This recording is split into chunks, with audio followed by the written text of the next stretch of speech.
Well, I finally did it.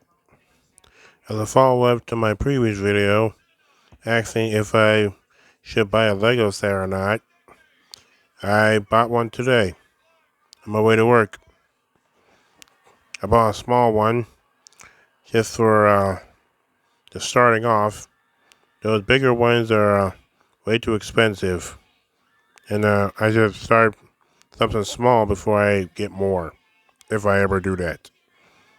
See, this is a Marvel Studio Black Panther one with Shuri and T'Challa. Gonna open it and see if I can put it together. It has 58 pieces.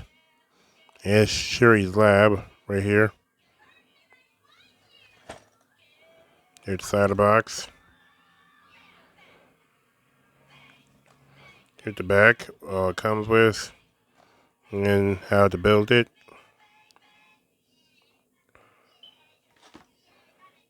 Here's the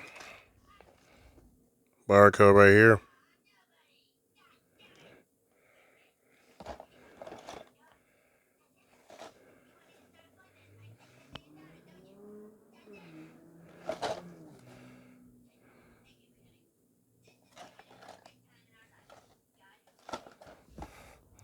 Now I'm going to open it, see if I can put it together, and make a video showing off what I made.